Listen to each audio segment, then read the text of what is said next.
Good morning everyone. তড়িৎ ক্ষেত্রের শেষ পর্বে আজকের যে আলোচনার বিষয়বস্তুগুলো পরাবিদ্যুৎ ও তার শ্রেণীবিভাগ এবং পরাবিদ্যুতের মেরুবর্তিতা, তড়িৎ ফ্লাস্কের প্রকার যেগুলো ধনাত্মক এবং ঋণাত্মক তড়িৎ ফ্লাস্কের গাণিতিক রাশিমালা, সেখান থেকে ঘনকণের ধারণা এবং গাউসীয় তল সম্পর্কে ধারণা, গাউসের উপপাদ্য ও তার প্রমাণ, গাউসের উপপাদ্যের তাৎপর্য কি, গাউসের উপপাদ্যের যে বিভিন্ন প্রয়োগগুলো রয়েছে, বিন্দু আধানের ক্ষেত্রে গাউসের উপপাদ্য প্রয়োগ করে কোন বিন্দু তড়িৎ ক্ষেত্র প্রাবল্য নির্ণয়, আবার পাতলা গোলীয় খোলকের ক্ষেত্রে বা কোনো অসীম দৈর্ঘ্যের ঋজু কোন পরিবাহী তারের ক্ষেত্রে যে সমস্ত প্রয়োগগুলো রয়েছে সেগুলো আমরা দেখব। আর আহিত পরিবাহীর প্রতি একক ক্ষেত্রফলে ক্রিয়াশীল বলের যে রাশিমালা, সেই রাশিমালা আমরা প্রতিষ্ঠা করব, কিছু গাণিতিক সমস্যা সেগুলো আমরা সমাধান করব। So let's start. পরাবিদ্যুৎ কি? পরাবিদ্যুৎ বা অন্তরক যেটাকে আমরা বলি, পরাবিদ্যুৎ অন্তরক বলতে বোঝায় যে সমস্ত পদার্থের ক্ষেত্রে মুক্ত ইলেকট্রন নেই বা বলতে পারি যে ওদের ধনাত্মক এবং ঋণাত্মক আধানদের কেন্দ্র নির্দিষ্ট বর্তমান বা ওদের যে কেন্দ্রদের মধ্যে দূরত্ব নির্দিষ্ট রয়েছে, কিন্তু কোনোভাবেই ওদের মধ্যে কোনো মুক্ত ইলেকট্রন নেই, অর্থাৎ তড়িৎ পরিবহন করতে পারে না। আমরা উদাহরণ হিসেবে পরাবিদ্যুৎ বলতে পারি প্লাস্টিক, এবোনাইট, কাঠ, এগুলো পরাবিদ্যুৎ।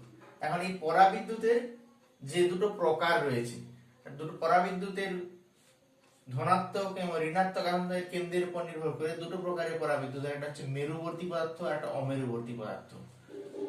মেরুবর্তী আর অমেরুবর্তী। এখন মেরুবর্তী এবং অমেরুবর্তী পদার্থ এর সংজ্ঞা কি বা এর ধর্মই কি? মেরুবর্তী পদার্থের ক্ষেত্রে আমরা কোনো পরমাণুকে ভেবে নিই, কোনো পরমাণুর এটা নিউক্লিয়াস, তার চারপাশে ইলেকট্রনগুলো বিভিন্ন কক্ষপথে আবর্তন করছে। এখন এগুলো যদি একটা ইলেকট্রন ভাবি, প্রথম কক্ষপথে সর্বোচ্চ দুটো থাকতে পারে, বাইরের কক্ষপথে নির্দিষ্ট নিয়ম অনুযায়ী 2, 8 এভাবে থাকবে। এখন এই ইলেকট্রনগুলোর নির্দিষ্ট কেন্দ্র বর্তমান এবং নিউক্লিয়াসের আধানের অর্থাৎ ধনাত্মক আধানের নির্দিষ্ট কেন্দ্র বর্তমান। এখন এই কেন্দ্রগুলো যদি আলাদা আলাদা ভাবে অবস্থান করে, অর্থাৎ কিভাবে আমরা ভেবে নিতে পারি এটা ধনাত্মক আধানের কেন্দ্র, যেখানে ঋণাত্মক আধানের কেন্দ্রটা এই অবস্থানে রয়েছে, অর্থাৎ ধনাত্মক এবং ঋণাত্মক আধানদের কেন্দ্র নির্দিষ্ট ডিস্টেন্সে অবস্থান করছে, তখন সেই ধরনের পদার্থকে বলা হচ্ছে মেরুবর্তী পদার্থ। কেন মেরুবর্তী বলা হচ্ছে? অর্থাৎ এখানে আধানের বন্টনটা যদি আমরা দেখে নিই, যে ঋণাত্মক আধান এবং ধনাত্মক আধান পরস্পর নির্দিষ্ট দূরত্বে অবস্থান করছে। আর অমেরুবর্তী পদার্থের ক্ষেত্রে এই যে আধানের বন্টনের ফলে যে দুটো কেন্দ্র সৃষ্টি হয়েছে, ঋণাত্মক এবং ধনাত্মক আধানদের কেন্দ্র, সেগুলো পরস্পর উপরিপাতিত হয়ে যাচ্ছে, অর্থাৎ একটা নির্দিষ্ট বিন্দুতে উপরিপাতিত হয়ে যাচ্ছে।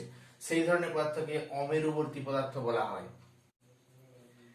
এই মেরুবর্তী এবং অমেরুবর্তী পদার্থ, এদের উদাহরণস্বরূপ আমরা বলতে পারি মেরুবর্তী পদার্থ যাদের ক্ষেত্রে ধনাত্মক এবং ঋণাত্মক আধানদের কেন্দ্রের মধ্যে নির্দিষ্ট দূরত্ব বর্তমান। আমরা যে দেখি জলের অণু H2O, যেখানে H এ অক্সিজেনের দুটো লোন পেয়ার রয়েছে এবং H টা ডেল্টা প্লাস, অক্সিজেনটা 2 ডেল্টা মাইনাস আমরা ভাবতে পারি ডেল্টা প্লাস, অর্থাৎ এরা একটা তড়িৎ দ্বিমেরু সৃষ্টি করছে। এক্ষেত্রে অক্সিজেন অণু, অ্যামোনিয়ার অণু, এরা হচ্ছে মেরুবর্তী পদার্থের উদাহরণ। আর অমেরুবর্তী পদার্থ যাদের ক্ষেত্রে ধনাত্মক এবং ঋণাত্মক আধানদের কেন্দ্র নির্দিষ্ট দূরত্বে না থেকে একটা বিন্দুতে অবস্থান করে, সেই অমেরুবর্তী পদার্থের উদাহরণ বলতে পারি আমরা মিথেন। CH4 মিথেনের ক্ষেত্রে যদি দেখি আমরা, এদের ক্ষেত্রে ধনাত্মক এবং ঋণাত্মক আধানদের কেন্দ্র নির্দিষ্ট বিন্দুতে অবস্থান করে, অর্থাৎ এদের কোনো তড়িৎ দ্বিমেরু ভ্রামক নেই, অর্থাৎ দ্বিমেরু গঠন করছে না।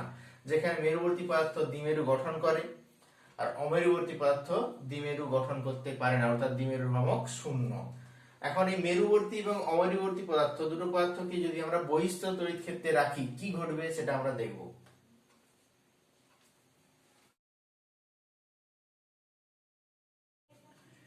পরাবিদ্যুৎকে অর্থাৎ মেরুবর্তী এবং অমেরুবর্তী পদার্থকে বহিঃস্থ তড়িৎ ক্ষেত্রে স্থাপন করলে, এক্ষেত্রে বহিঃস্থ তড়িৎ ক্ষেত্র E0 ধরে নিচ্ছি, যার দিক আমরা দেখিয়েছি কোন দিকে ক্রিয়া করছে। এখন বহিঃস্থিত ক্ষেত্রে যদি কোনো অমেরুবর্তীকে পদার্থকে যদি স্থাপন করি, অমেরুবর্তী পদার্থ বলতে কি বোঝাচ্ছে, যার ধনাত্মক এবং ঋণাত্মক আধানদের কেন্দ্র একই বিন্দুতে অবস্থান করছে, সমাপতিত হচ্ছে। সেক্ষেত্রে ঋণাত্মক আধানদের কেন্দ্র তড়িৎ ক্ষেত্র বরাবর আকর্ষিত হয়ে আসবে এবং ধনাত্মক আধানদের কেন্দ্র তড়িৎ ক্ষেত্র বরাবর বিকর্ষিত হয়ে দূরে সরে যাবে, অর্থাৎ সেটা মেরুবর্তী পদার্থে পরিণত হবে। মাইনাস এবং প্লাস, যেখানে তড়িৎ ক্ষেত্র E0 এই দিকে ক্রিয়া হচ্ছে। অর্থাৎ মেরুবর্তী পদার্থ, এবারে মেরুবর্তী পদার্থকে যদি রাখি কি ঘটনা ঘটবে। এবং মেরুবর্তী পদার্থগুলো কিভাবে সজ্জিত ছিল, নির্দিষ্ট কোনো দিকে সজ্জিত ছিল না। আমরা ভেবে নিতে পারি নির্দিষ্ট কোনো দিকে সজ্জিত, অর্থাৎ minus plus plus minus plus minus এভাবে সজ্জিত ছিল। একে বহিঃস্থ তড়িৎ ক্ষেত্রে রাখার সাথে সাথে কি ঘটনা ঘটবে, বহিঃস্থ তড়িৎ ক্ষেত্রে রাখার সাথে সাথে ও সজ্জিত হবে ধনাত্মক এবং ঋণাত্মক আধানদের কেন্দ্র নির্দিষ্ট দিকে সজ্জিত হয়ে তড়িৎ দ্বিমেরু, অর্থাৎ তড়িৎ দ্বিমেরু নির্দিষ্ট দিকে সজ্জিত হবে।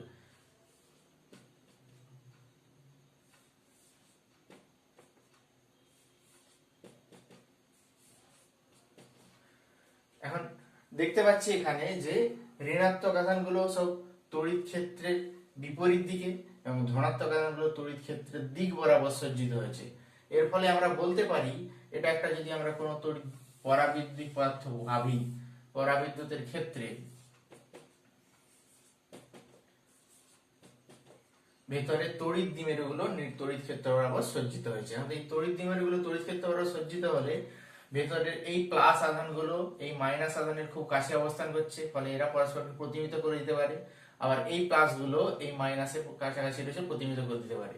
অর্থাৎ আমরা কোনো পরাবিদ্যুতের দুই প্রান্তে দুটো বিপরীত আধানের অস্তিত্ব অনুভব করতে পারছি। এখানে দুটো বিপরীত আধান, এই বিপরীত আধানগুলো পরস্পর একটা তড়িৎ দ্বিমেরু গঠন করছে। তড়িৎ অর্থাৎ আমরা বলতে পারি এটা একটা ঋণাত্মক আধান, এটা একটা টোটাল ধনাত্মক আধান, অর্থাৎ এর মধ্যেও একটা তড়িৎ ক্ষেত্র ক্রিয়া করছে, অভ্যন্তরীণ তড়িৎ ক্ষেত্র, যেটা প্লাস থেকে মাইনাসের দিকে, যেটাকে আমরা যদি ইপি দিয়ে প্রকাশ করি, যেটাকে বলা হচ্ছে পোলারাইজিং ইলেকট্রিক ফিল্ড, বা মেরুবর্তিতার জন্য যে তড়িৎ ক্ষেত্র প্রাবল্যের সৃষ্টি হয়েছে সেটাকে ইপি, আর বহিঃস্থ তড়িৎ ক্ষেত্র প্রাবল্য E0 ছিল। অর্থাৎ অভ্যন্তরে মোট তড়িৎ ক্ষেত্র প্রাবল্য আমরা দেখতে পাবো E equal to E0 minus EP, E0 minus EP, এখন ভেক্টর চিহ্ন না দিয়ে E0 মাইনাস ইপি।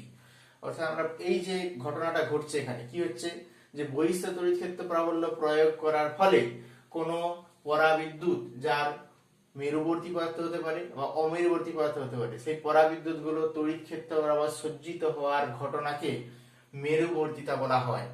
আর মেরুবর্তিতার জন্য যে অভ্যন্তরে তড়িৎ ক্ষেত্র প্রাবল্যের সৃষ্টি হয় ইপি, সেটাকে বলা হচ্ছে মেরুবর্তিতার জন্য তড়িৎ প্রাবল্য বা মেরুবর্তিতা তড়িৎ প্রাবল্য।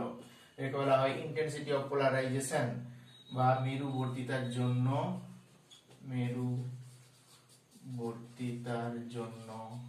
ক্ষেত্র প্রাবল্য। এই মেরুবর্তিতার জন্য ক্ষেত্র প্রাবল্য বহিঃস্থ তড়িৎ ক্ষেত্র প্রাবল্যের বিপরীতমুখী, তাই অভ্যন্তরে মোট লব্ধি প্রাবল্য, এটা লব্ধি প্রাবল্য E equal to E0 minus EP. এই ঘটনাটাকে, অর্থাৎ মেরুবর্তী পদার্থগুলো তড়িৎ ক্ষেত্র বরাবর সজ্জিত হওয়ার ঘটনাকে তড়িৎ মেরুবর্তিতা বলা হয়। তড়িৎ ফ্লাক্স বলতে কি বোঝায় এটা জানার আগে আমাদের প্রয়োজন ক্ষেত্র ভেক্টর কি। ক্ষেত্র ভেক্টর হচ্ছে কোন একটা নির্দিষ্ট তল, সেই তলের উপর যে অভিলম্ব, আমরা এই তলটা যদি ভেবে নিই, এটা একটা যে বোর্ডটা হয়, বোর্ডটা একটা তল, এই তলের যে অভিলম্ব, সে অভিলম্ব হবে ক্ষেত্র ভেক্টরের দিক। এক্ষেত্রে আমরা ধরে নিচ্ছি এটা ক্ষুদ্র ক্ষেত্রফল ds, যার অভিলম্ব হচ্ছে এই বরাবর, অর্থাৎ এটা নাম যদি আমরা a এবং এটাকে যদি b বরাবর দিই, তাহলে ab বরাবর হবে ds বা ক্ষেত্র ভেক্টরের অভিমুখ। এখন এই বদ্ধ তলের অভ্যন্তরে যদি কোনো আধান q থেকে থাকে, সেই আধান থেকে তাহলে তড়িৎ বলরেখা নির্গত হচ্ছে। এখন এই কোন বিন্দুতে তড়িৎ ক্ষেত্র প্রাবল্যের দিক ac বরাবর হলে এই তড়িৎ ক্ষেত্র প্রাবল্য ds এর সামনে নির্দিষ্ট কোণ উৎপন্ন করছে, যাকে বলা হচ্ছে থিটা। তড়িৎ ফ্লাক্সের সংজ্ঞা অনুযায়ী যে কোনো ক্ষেত্রফলের মধ্যে দিয়ে লম্বভাবে অতিক্রান্ত মোট তড়িৎ বলরেখার সংখ্যাই হলো তড়িৎ ফ্লাক্স। কোন ক্ষেত্রফল বা প্রস্থচ্ছেদের মধ্য দিয়ে লম্বভাবে অতিক্রান্ত মোট তড়িৎ বলরেখার সংখ্যা। এখন একক ক্ষেত্রফলের মধ্য দিয়ে লম্বভাবে অতিক্রান্ত মোট তড়িৎ বলরেখার সংখ্যাকে বলা হচ্ছে ই। তাহলে ডিএস ক্ষেত্রফলের মধ্য দিয়ে অতিক্রান্ত তড়িৎ বলরেখার সংখ্যাকে বলবো আমরা তড়িৎ flux d phi equal to E dot dS, অর্থাৎ ই ডিএস cos থিটা। অর্থাৎ মোট তড়িৎ ফ্লাক্স কি হবে, সেখানে মোট তড়িৎ ফ্লাক্স ফাই সমান হবে ইন্টিগ্রেশন ই ডট ডিএস, যেখানে এস হচ্ছে সমগ্র তলের ক্ষেত্রফল, এটা হচ্ছে এস হচ্ছে সমগ্র তলের ক্ষেত্রফল, সমগ্র তলকে নির্দেশ করছে। এই তড়িৎ ফ্লাক্স দুটো প্রকারের, একটা ধনাত্মক তড়িৎ ফ্লাক্স, একটা ঋণাত্মক তড়িৎ ফ্লাক্স। এখন ধনাত্মক তড়িৎ ফ্লাক্স আর ঋণাত্মক তড়িৎ ফ্লাক্স কি? ধনাত্মক তড়িৎ ফ্লাক্স হচ্ছে যে ক্ষেত্রে তড়িৎ ক্ষেত্র প্রাবল্য কোন তল থেকে বহির্মুখী, অর্থাৎ আমরা বলতে পারি যে এটা একটা তল যার অভ্যন্তরে কোনো আধান রয়েছে, অর্থাৎ এক্ষেত্রে তড়িৎ ক্ষেত্র প্রাবল্যের দিক হবে এই তল থেকে বহির্মুখী। এক্ষেত্রে যে ফ্লাক্স আমরা পাবো সেটাকে বলা হচ্ছে ধনাত্মক তড়িৎ ফ্লাক্স, ধনাত্মক তড়িৎ ফ্লাক্স। আর ঋণাত্মক তড়িৎ ফ্লাক্স কি? যে ক্ষেত্রে তলের অন্তর্মুখী হবে, অর্থাৎ আধান বাইরে রয়েছে এবং তলকে ছেদ করে ভেতরে প্রবেশ করছে, সেক্ষেত্রে তড়িৎ ফ্লাক্স হবে এক্ষেত্রে ঋণাত্মক, ঋণাত্মক তড়িৎ ফ্লাক্স। এখন আমরা ঘনকোণ সম্পর্কে কিছু ধারণা লাভ করব। ধরে নিচ্ছি এটা একটা ও বিন্দু, ও বিন্দু থেকে আর দূরত্বে এটা একটা তল যার ক্ষেত্রফল ডিএস, এবং ও বিন্দু থেকে পি বিন্দু অর্থাৎ একটা দূরত্ব হচ্ছে আর দিয়ে প্রকাশ করছি, এবং এইবার ওর ওপি ভেক্টরটা যেটা হচ্ছে আর ক্যাপ বরাবর নির্দেশ করছে। এখন ডিএস এবং আর ক্যাপের মধ্যবর্তী কোণ থিটা হলে, অর্থাৎ আমরা বলতে পারি যে আর ক্যাপ বরাবর বা ডিএস এর যে উপাংশ, আর ক্যাপ বরাবর ডিএস এর যে উপাংশ, সেখান থেকে বলতে পারি ডিএস ডট আর ক্যাপ। তাহলে আর ক্যাপ বরাবর ডিএস এর উপাংশ সেটা হচ্ছে ডিএস ডট আর ক্যাপ, অর্থাৎ ডিএস cos থিটা। এখন ঘনকোণ অর্থাৎ যার একক আমরা স্টেরেডিয়ান করেছি, ঘনকোণ বলতে বোঝায় যে কোন একটা তল তার কেন্দ্রে কত কোণ উৎপন্ন করেছে। এক্ষেত্রে তলের ক্ষেত্রফল DS cos theta, DS cos থিটাটা কেন্দ্রে কত কোণ উৎপন্ন করছে সেটা নির্ণয় করার জন্য কোণ সমান আমরা পড়েছি চাপ বাই বৃত্তচাপ, কোণ সমান পড়েছিলাম আমরা সাধারণ ক্ষেত্রে থিটা ইকুয়াল টু বৃত্তচাপ এস ডিভাইডেড বাই আর, অর্থাৎ এর ক্ষেত্রে সেটা হবে যে ক্ষেত্রফল ডিভাইডেড বাই আর স্কয়ার, যেটাকে বলা হচ্ছে ঘনকোণ। ঘনকোণকে আমরা ডি ওমেগা দিয়ে যদি প্রকাশ করি, ক্ষেত্রে d omega equal to dS cos theta divided by R square. সুতরাং মোট ঘনকোণ টোটাল ওমেগা হবে ইন্টিগ্রেশন ডি ওমেগা সমান integration dS cos theta divided by R square. এখন তলটা কোনো গোলক হলে, অর্থাৎ বদ্ধ তল হলে, টোটাল বদ্ধ তল হলে মোট তলটা, সেক্ষেত্রে dS cos theta by R square এর মান হবে 4 পাই। অর্থাৎ একটা গোলকের ক্ষেত্রে এক ঘনকোণ সমান ক্ষেত্রে 4 পাই। এবার আমরা গাউসের উপপাদ্য সম্পর্কে জানবো।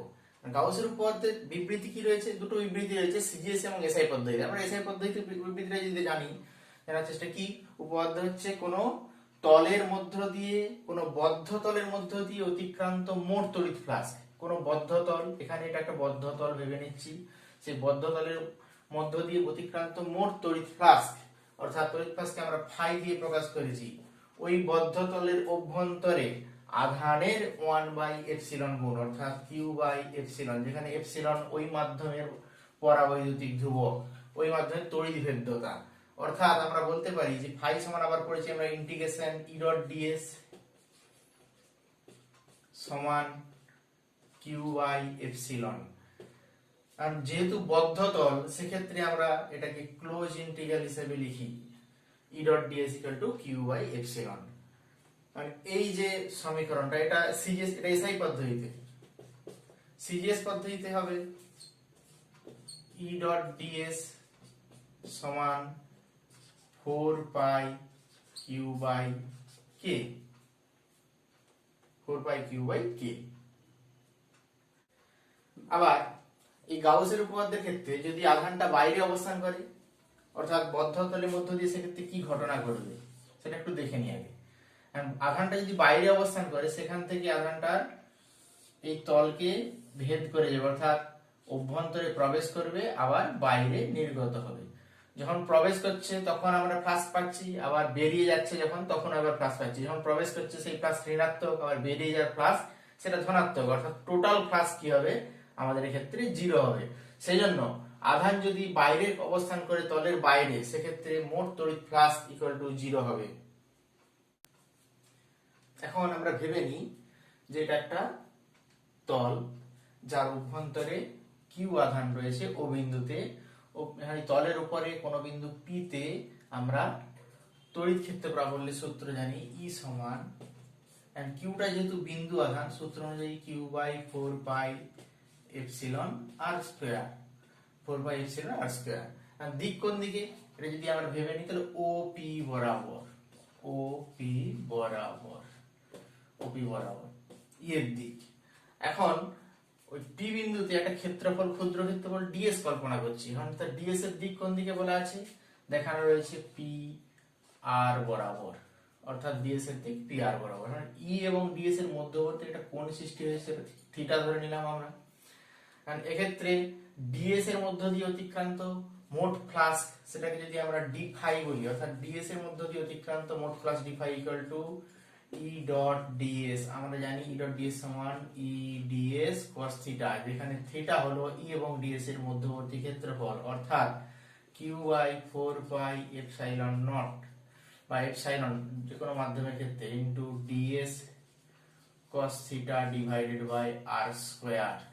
অর্থাৎ মোট তড়িৎ flux phi equal to integration d phi.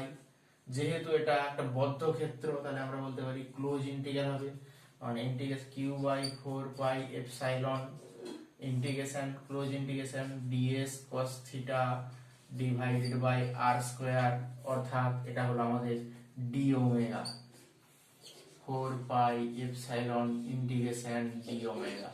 আমরা জানি বদ্ধ ক্ষেত্রের ক্ষেত্রে ইন্টিগ্রেশনের মান হয় 4 পাই, অর্থাৎ q by 4 pi epsilon into 4 pi, অর্থাৎ কিউ বাই এপসাইলন, যেটা আমাদের গাউসের উপপাদ্যকে নির্দেশ করছে। অর্থাৎ গাউসের উপপাদ্যটা যদি আমরা আরেকবার রিমেম্বার করে নিই, যে কোনো বদ্ধ তলের মধ্য দিয়ে অতিক্রান্ত মোট তড়িৎ ফ্লাক্স ওই বদ্ধ তলের অভ্যন্তরে অবস্থিত আধানের 1 বাই এপসিলন গুণ। গাউসের উপপাদ্যের যে তাৎপর্য, সেই তাৎপর্য ব্যাখ্যা করার জন্য আমাদের প্রয়োজন যে গাউসের উপপাদ্যটা কি ছিল। গাউসের উপপাদ্য ছিল phi equal to integration E dot DS, যেটা close integral equal to Q by epsilon. এখন ই এবং তাৎপর্য কি, এখানে ই এর মান যদি আমরা জানতে পারি, ই প্রদত্ত থাকে, সেক্ষেত্রে আমরা কিউ সমান কত নির্ধারণ করতে পারবো। আর উল্টো দিকে যদি আমাদের কিউ প্রদত্ত থাকে, সেখানে আমরা ই নির্ধারণ করতে পারবো কত। গাউসের উপপাদ্যের সাহায্যে আমরা তড়িৎ ক্ষেত্র প্রাবল্য নির্ধারণ করতে পারি, আবার আধানও নির্ধারণ করতে পারি, দুটো বিপরীত আলাদা আলাদা ক্ষেত্রে। এটাই গাউসের উপপাদ্যের তাৎপর্য। এখন গাউসের উপপাদ্যের প্রয়োগ করার আগে আমাদের জানা প্রয়োজন গাউসীয় তল কি। গাউসীয় তল বলতে বোঝায় কোন একটা বিন্দু আধান, ভেবে নিচ্ছি যে এখানে কিউ, সেই বিন্দু আধান থেকে আর দূরত্বে এমন একটা তল কল্পনা করতে চাই আমরা, যে তলের উপরে প্রতিটা বিন্দুতে, অর্থাৎ যে কোনো বিন্দু যদি আমরা ভাবি, সেই প্রতিটা বিন্দুতে তড়িৎ ক্ষেত্র প্রাবল্যের মান একই হবে। সেই তলটাকে বলা হচ্ছে গাউসীয় তল। অর্থাৎ সমতড়িৎ ক্ষেত্র প্রাবল্য সম্পন্ন যে তল, সেই তলটাকে বলা হচ্ছে গাউসীয় তল। এখন বিন্দু আধানের জন্য কোন বিন্দুতে ই নির্ণয় করতে চাইছি, অর্থাৎ তড়িৎ ক্ষেত্রের প্রাবল্য নির্ণয় করতে চাইছি, সেক্ষেত্রে আমরা বিন্দু আধানটা কিউ ধরে নিচ্ছি, যেটা ও বিন্দুতে অবস্থিত, এবং ওই বিন্দু থেকে আর দূরত্বে আমরা তড়িৎ ক্ষেত্র প্রাবল্য পি বিন্দুতে নির্ধারণ করতে চাই। আর দূরত্বে পি বিন্দু ক্ষেত্র নির্ণয় করতে গেলে আর ব্যাসার্ধের একটা গোলক কল্পনা করলাম, যেটা গাউসীয় তল। তাহলে এক্ষেত্রে গাউসীয় তল আর ব্যাসার্ধের গোলক, তাহলে এক্ষেত্রে গাউসীয় তল হচ্ছে আর ব্যাসার্ধের গোলক। এখন এই আর ব্যাসার্ধের গোলকের উপরে একটা ক্ষুদ্র অংশ কল্পনা করছি যার ক্ষেত্রফল ডিএস।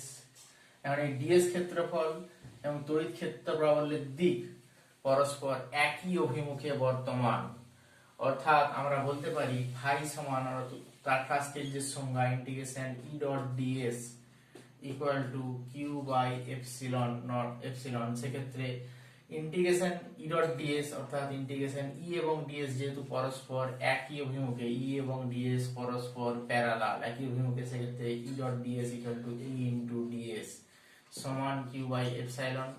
অতএব ই যেহেতু প্রত্যেকটা বিন্দুতে ই এর মান ধ্রুবক, ই বাইরে বের করে দিতে পারি, E integration DS equal to Q by epsilon. এখন ইন্টিগ্রেশন ডিএস মানে গোলকের তলের ক্ষেত্রফল, সেটা হচ্ছে 4 pi R square equal to E into 4 pi R square equal to Q by epsilon. অতএব ই সমান আমরা পেয়ে যাচ্ছি এখানে Q by 4 pi epsilon into R square. অতএব কোন বিন্দু আধানের জন্য যে তড়িৎ ক্ষেত্র প্রাবল্য সেটা আমরা আগে পেয়েছিলাম যে q by 4 pi epsilon R square, সেটা আমরা পেয়ে গেলাম। এখন বায়ু মাধ্যম হলে সেটা এপসাইলনের জায়গায় এপসাইলন নট প্রয়োগ করব। কিউ এর দিক কোন দিকে? দিক হচ্ছে এই তলের উপরে লম্ব অর্থাৎ বহির্মুখী। এটা হলো বিন্দু আধানের জন্য কোন বিন্দু তড়িৎ ক্ষেত্র প্রাবল্য। আর এই বিন্দু আধানের তড়িৎ ক্ষেত্র প্রাবল্যের গ্রাফ আমাদের চাইতে পারে, যেখানে ই এবং আর এর মধ্যে কিভাবে পরিবর্তন হচ্ছে। ধরে নিচ্ছি এটা আর, এটা ই, বিন্দু আধানটা অবস্থান করছে ও বিন্দুতে। সেক্ষেত্রে ও বিন্দু থেকে যত দূরত্ব বৃদ্ধি পাচ্ছে তখন তত ই এর মান E proportional to 1 by R square এইভাবে পরিবর্তিত হচ্ছে। অর্থাৎ লেখচিত্রটা হবে আমাদের এখানে E proportional to R square, এখানে E proportional to R square. এবার আমরা পাতলা গোলীয় খোলকের ক্ষেত্রে কোন বিন্দুতে তড়িৎ ক্ষেত্র প্রাবল্য নির্ণয় করতে চান। পাতলা গোলীয় খোলক অর্থাৎ তার একটা ব্যাসার্ধ রয়েছে, যে ব্যাসার্ধ হচ্ছে এ। এখন এই গোলীয় খোলকের ক্ষেত্রে আধান কোথায় দেওয়া হচ্ছে? আধান সব সময় তার উপরিতলে অবস্থান করে, অর্থাৎ কিউ বিন্দু, কিউ আধানটা যদি আমরা বলি এর পৃষ্ঠতলে অবস্থান করছে। কারণ এই গোলীয় খোলক থেকে আর দূরত্বে, যেখানে আর এর মানটা মাচ গ্রেটার এ, অর্থাৎ আমরা যেটা করতে চাইছি বাইরে বাইরে কোনো বিন্দুতে তড়িৎ ক্ষেত্র প্রাবল্য নির্ণয় করতে চাইছি, সেই বাইরের কোনো বিন্দু অর্থাৎ পি বিন্দু তড়িৎ ক্ষেত্র প্রাবল্য নির্ণয় করার ক্ষেত্রে আমরা ভেবে নিতে পারি এই পাতলা গোলীয় খোলকটা একটা বিন্দু আধান, যেহেতু ব্যাসার্ধ R greater much greater equal to A বলতে পারি।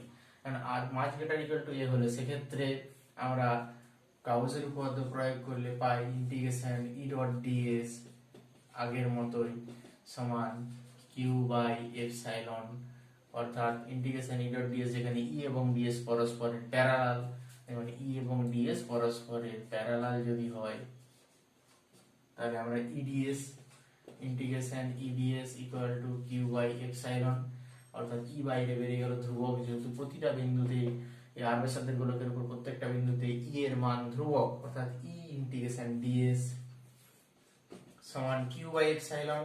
অর্থাৎ ই ইন্টিগ্রেশন ডিএস মানে 4 pi R square equal to Q by epsilon. অতএব ই সমান Q by 4 pi epsilon R square. এখানে বলা হয় যে ঘটনা, সেটা হচ্ছে গাউসীয় তলের ক্ষেত্রে যে গাউসীয় তল সেটা হচ্ছে আর ব্যাসার্ধের গোলক, অর্থাৎ এক্ষেত্রে বাইরের কোনো বিন্দু তড়িৎ ক্ষেত্র প্রাবল্যের মান E equal to Q by 4 pi epsilon R square. এখন অভ্যন্তরে কোনো বিন্দু তড়িৎ ক্ষেত্র প্রাবল্য যদি নির্ণয় করতে চাই তাহলে অর্থাৎ অভ্যন্তরে ধরে নিচ্ছি এই দূরত্বে অর্থাৎ x দূরত্বে কোনো বিন্দু একটা কিউ বিন্দু নিলাম, সেই কিউ বিন্দু একটা গোলক কল্পনা করছি আমরা এখানে। গোলক যদি কল্পনা করি, কিউ বিন্দুটা অর্থাৎ এই বিন্দুটা যদি আমরা ভেবে নিই এটা হচ্ছে আধানের অভ্যন্তরে অবস্থিত গোলকটা, অর্থাৎ গাউসীয় তলতে যদি আমরা অভ্যন্তরে ঘটনাটা ভাবি, এই অভ্যন্তরে যদি আমরা বিন্দুটা ভাবি অর্থাৎ কিউ বিন্দুতে সেক্ষেত্রে মোট ফ্লাক্স অর্থাৎ কোন পরিবাহীর অভ্যন্তরে যে ফ্লাক্স, সেই ফ্লাক্স ইকুয়াল টু 0। তার কারণ গাউসের উপপাদ্যের দ্বিতীয় শর্ত ছিল যে কোন আহিত আধান, কোন আধান যদি কোন বদ্ধতলের বাইরে অবস্থান করে অর্থাৎ ওই বদ্ধতল দ্বারা অতিক্রান্ত মোট ফ্লাক্স ইকুয়াল টু 0 হয়। সেক্ষেত্রে তাহলে ফাই ইকুয়াল টু 0 অর্থাৎ integration E dot dS equal two 0, অর্থাৎ আমরা বলতে পারি ই ইকুয়াল টু 0। অর্থাৎ কোন পাতলা গোলীয় খোলক যে কিউ আধানে আহিত তার ক্ষেত্রে অভ্যন্তরের যে কোনো বিন্দুতে তড়িৎ ক্ষেত্র প্রাবল্য শূন্য হবে এবং বাইরে কোনো বিন্দুতে তড়িৎ ক্ষেত্র প্রাবল্য হবে q by 4 pi R square. এবার আরেকটা ঘটনা রয়েছে যেটা হচ্ছে আমাদের আর ইকুয়াল টু এ, অর্থাৎ পৃষ্ঠের ক্ষেত্রে কি হবে, R equal to A put করলে আমরা পাই Q equal to 4 pi E equal to Q by 4 pi epsilon A square. অর্থাৎ আমরা পৃষ্ঠে পাচ্ছি Q by 4 pi epsilon R square. এখন এটাকে যদি আমরা লেখচিত্রের মাধ্যমে প্রকাশ করতে চাই, লেখচিত্রের মধ্যে প্রকাশ করলে পাই এ বরাবর ই। এখন যদি আমরা পৃষ্ঠের ক্ষেত্রফল, পৃষ্ঠের ব্যাসার্ধ যদি এ এটাকে ভেবে নিই, তাহলে অর্থাৎ এই বিন্দু পর্যন্ত এ রয়েছে, আর অভ্যন্তরে অর্থাৎ এই অংশ 0 থেকে এই অংশের মধ্যে কোনো প্রাবল্য কাজ করছে না, অর্থাৎ এই অংশ 0 এবং এ বিন্দুতে প্রাবল্য সর্বোচ্চ। যত এ বিন্দু থেকে বাইরের দিকে যাব তত আমরা proportional to 1 by R square আকারে পরিবর্তিত হবে। তাহলে এটা হচ্ছে বাইরে, তাহলে এইটা হচ্ছে আমাদের এখানে অভ্যন্তরে, আর এইটা হবে হচ্ছে পৃষ্ঠে।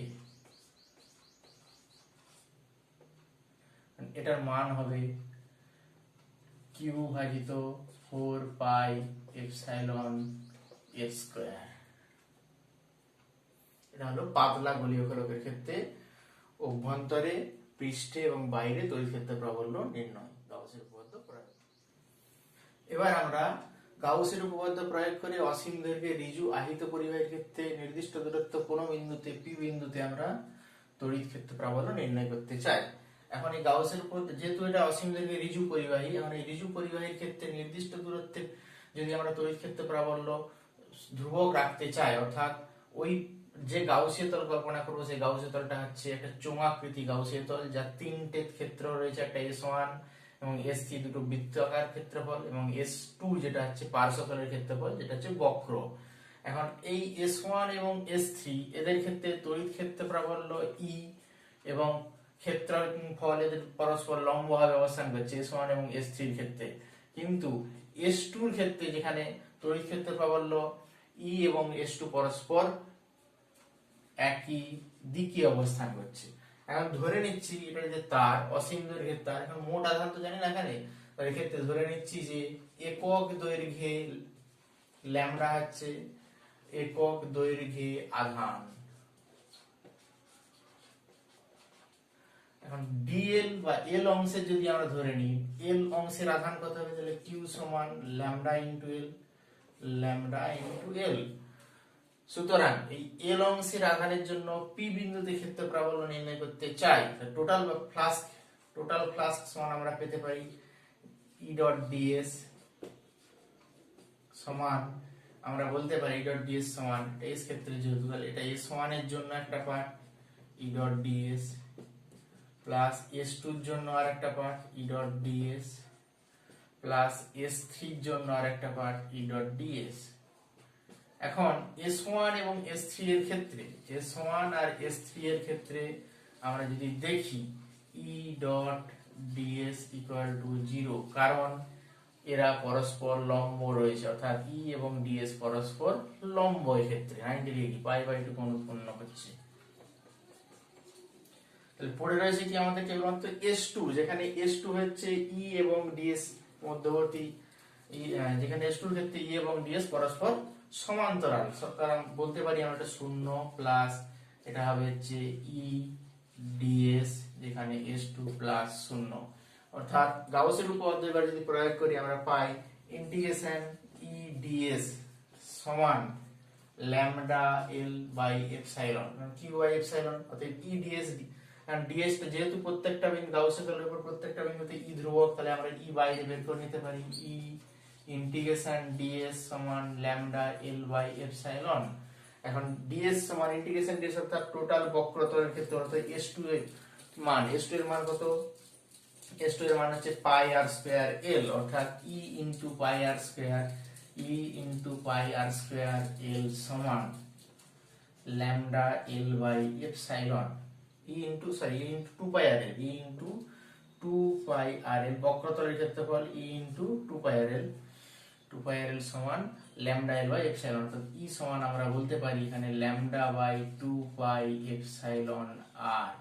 এটাই হচ্ছে আমাদের কোনো অসীম দৈর্ঘ্যের ঋজু আহিত পরিবাহীর ক্ষেত্রে তড়িৎ ক্ষেত্র প্রাবল্যের রাশিমালা। এক্ষেত্রে ই ভার্সেস যে আর এর যে লেখচিত্র হবে সেটা কি ধরনের, যেমন ই এবং আর যদি ভেবে নিই আমরা, এই বরাবর ই এ বরাবর আর হয়, এখানে ই প্রপোর্শনাল টু 1 বাই আর।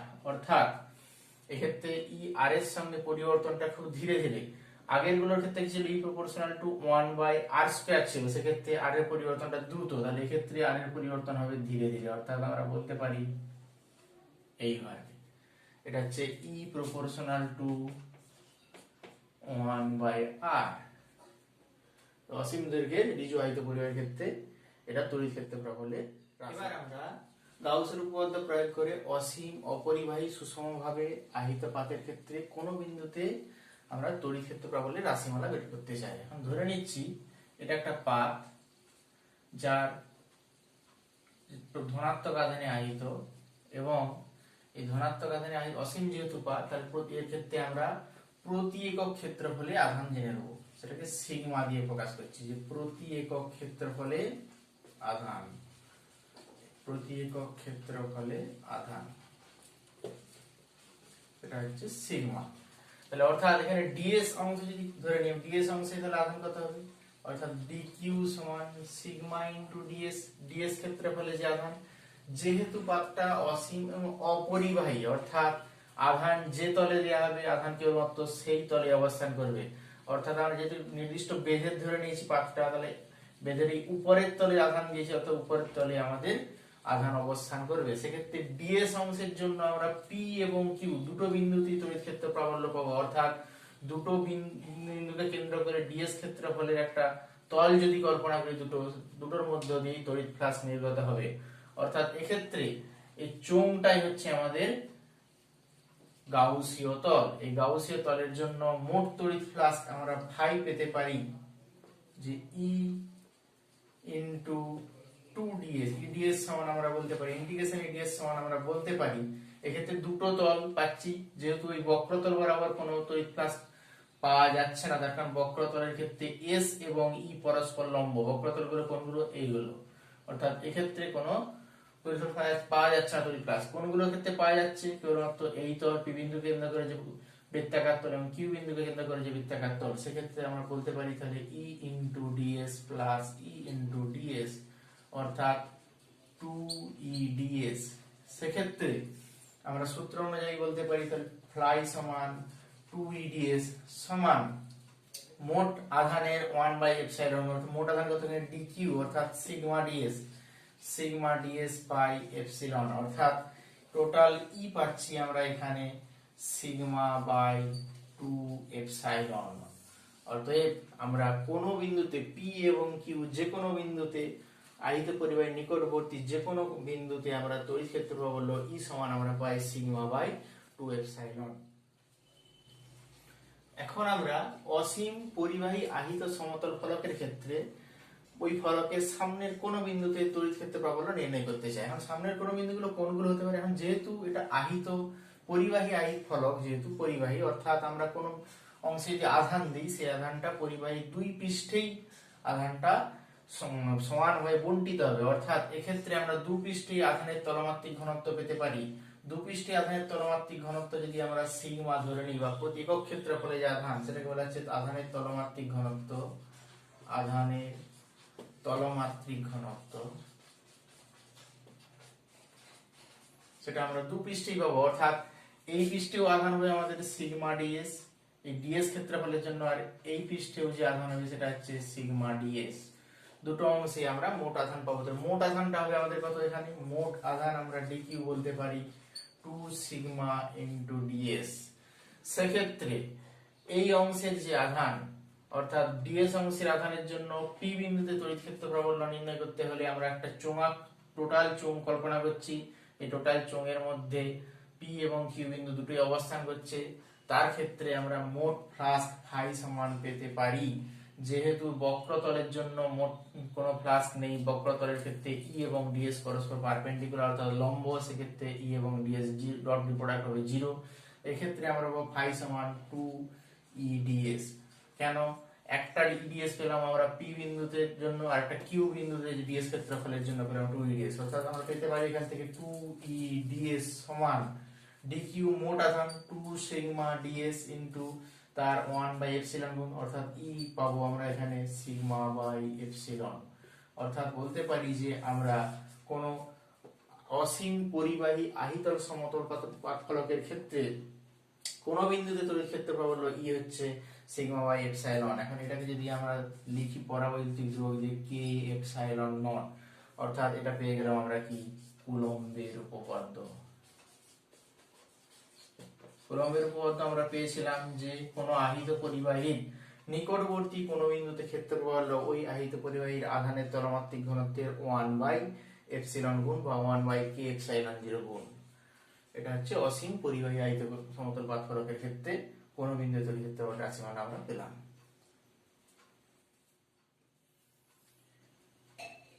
এবার আমরা আহিত পরিবাহীর প্রতি একক ক্ষেত্রফলে ক্রিয়াশীল বলের রাশিমালা বের করতে চাই। এখন এটা একটা আহিত পরিবাহী ভেবে নিচ্ছি, যার ক্ষেত্রে একটা ডিএস একটা ক্ষেত্রফল, সেই ডিএস অংশের ক্ষেত্রফলের আধান, এখন সিগমা যদি আমাদের এক্ষেত্রে প্রতি একক ক্ষেত্রফলে আধান সিগমা ধরে নিই, তাহলে ডিএস অংশের আধান হবে ডিকিউ সমান আমরা বলতে পারি সিগমা ইনটু ডিএস। এখন এই সিগমা ইনটু ডিএস আধানের জন্য নিকটবর্তী কোনো বিন্দু পি, খুব কাছের বিন্দু পি তে তড়িৎ ক্ষেত্রের প্রাবল্য আমরা পেতে পারি। পি বিন্দুতে ক্ষেত্রের প্রাবল্য, পি বিন্দুতে প্রাবল্য অর্থাৎ ই সমান আমরা টোটাল পেতে পারি ই সমান E1 প্লাস E2। মানে E1 টা কি, যেখানে E1 হচ্ছে আমাদের ডিকিউ আধানের জন্য, অর্থাৎ ডিএস ক্ষেত্রফলে আধানের জন্য প্রাবল্য, আর E2 যেখানে পেতে পারি বাকি আধানের জন্য, বাকি অংশের জন্য প্রাবল্য। একই রকম ভাবে পি বিন্দু ঠিক বিপরীত দিকে কিউ বিন্দুতে ক্ষেত্র প্রাবল্য যদি আমরা দেখি, কিউ বিন্দুটা খুব ভিতরে, কিউ বিন্দুতে যে প্রাবল্য, কিউ বিন্দুতে প্রাবল্য আমরা পেতে পারি E2 মাইনাস E1। কারণটা E1 অর্থাৎ ডিএস অংশের ক্ষেত্রফলের জন্য যে প্রাবল্য, সেটা বিপরীত দিকে আমরা E1 মাইনাস E1 বলবো, আর E2 মাইনাস E1 কারণ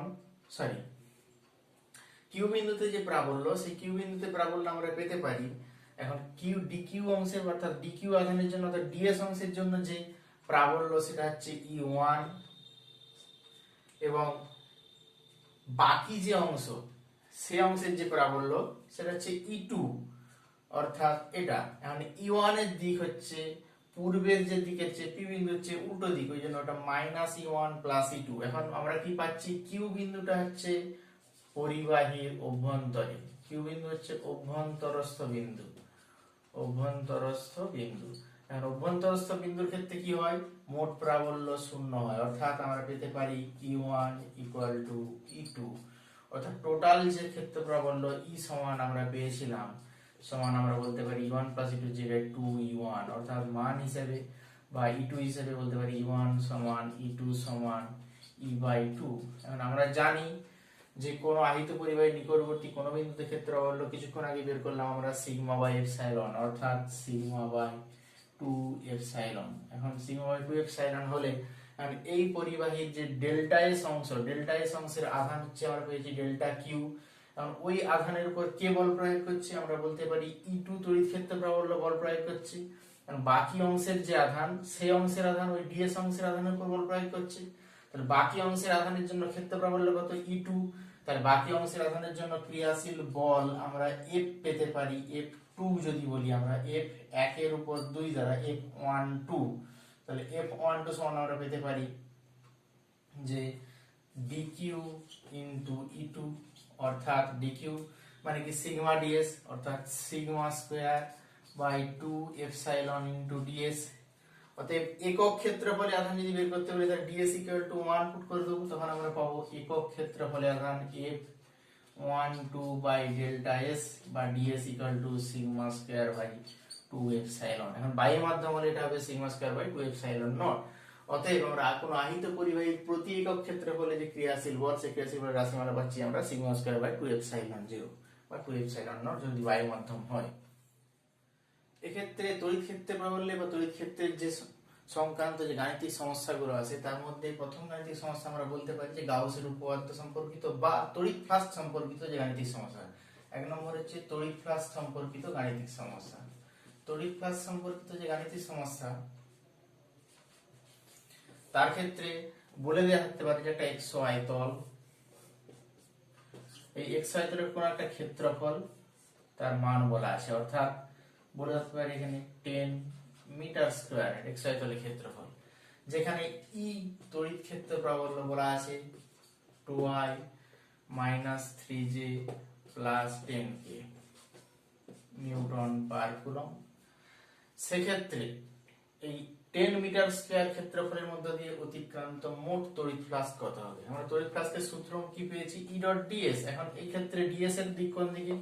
হয় z ক্যাপ বরাবর, ধনাত্মক z ক্যাপ বরাবর অথবা ঋণাত্মক z ক্যাপ বরাবর। আমরা যদি s কে ধরে নিই যে 10 * z ক্যাপ অর্থাৎ k cap in metre square যদি ধরে নিই তাহলে সেক্ষেত্রে ফাই সমান পাবো আমরা E ডট s সূত্র অনুযায়ী। E ডট s করলে পাই আমরা k ডট k করলে আমরা কেবলমাত্র 1 পাই, অর্থাৎ 100 newton metre square per coulomb. এছাড়া ভোল্ট পার মিটার এককে যদি আমরা লিখতাম বা এটাকে যদি ভোল্ট পার মিটার এককে লিখতাম তাহলে এটা পেতাম volt metre square per metre বা ভোল্ট মিটার। অতএব এক্ষেত্রে প্লাস 100 ভোল্ট ইনটু মিটার। এই ধরনের সমস্যা আসতে পারে। আরেক ধরনের সমস্যা আসতে পারে, সেটা হচ্ছে ঘনকের অভ্যন্তরে। ঘনকের অভ্যন্তরে অর্থাৎ কর্ণদ্বয়ের যে ছেদবিন্দু যেটাকে বলা হচ্ছে আমাদের বডি ডায়াগোনাল, সেই বডি ডায়াগোনালের যে ছেদবিন্দু সেই বিন্দুতে আমাদের কোনো আধান রাখা আছে। ঘনকের অভ্যন্তর ধরে নিতে পারি এটা একটা ঘনক,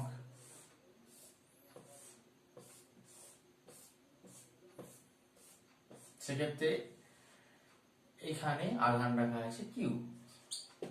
মানে এই আধানের জন্য প্রত্যেকটা তল দিয়ে নির্গত যে তড়িৎ ফ্লাক্স সেটা আমাদের নির্ণয় করতে হবে। আমরা যেহেতু ঘনকের 6টা তল রয়েছে, ওটা 6টা তল মিলে একটা বদ্ধ ক্ষেত্র কল্পনা করছি। সেই বদ্ধ ক্ষেত্রের ক্ষেত্রে আমরা জানি যে গাউসের উপপাদ্য প্রয়োগ করলে পাই মোট তড়িৎ ফ্লাক্স ফাই সমান আমরা পাই কিউ বাই এপসাইলন নট, যেহেতু বায়ু মাধ্যম যে ধরে নিচ্ছি।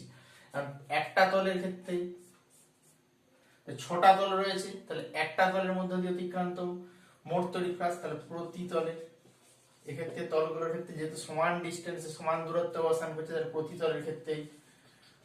তলের ক্ষেত্রে তড়িৎ ফ্লাক্স আমরা পাবো এখানে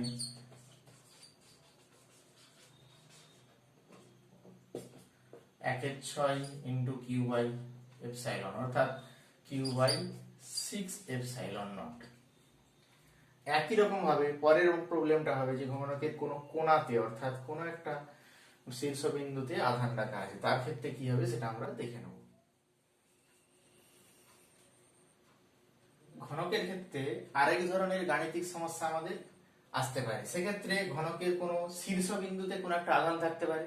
সেই শীর্ষবিন্দুতে আধান থাকলে ঘনকের যে তলগুলোর মধ্য দিয়ে আমাদের তড়িৎ বলরেখা গমন করবে অর্থাৎ তড়িৎ ফ্লাক্স কোনো একটা তলের মধ্যে দিয়ে নির্গত হতে পারে। এখন এখানে দেখতে পাচ্ছি যে ঘনকের এই শীর্ষবিন্দু এই বিন্দুতে যদি আমরা কোনো একটা কিউ আধান রাখি, সেক্ষেত্রে ঘনকের ওই বিন্দু অর্থাৎ ওই বিন্দুগামী যে সমস্ত তল আছে সেই সমস্ত তলের মধ্য দিয়ে অতিক্রান্ত তড়িৎ ফ্লাক্স শূন্য, অর্থাৎ এই তল এবং পরবর্তী ওর সঙ্গে সংলগ্ন যে তল সেগুলো শূন্য। কিন্তু এক্ষেত্রে এই তল এবং এই তল এবং এই তলের মধ্য দিয়ে অতিক্রান্ত তড়িৎ ফ্লাক্স পাওয়া যাবে।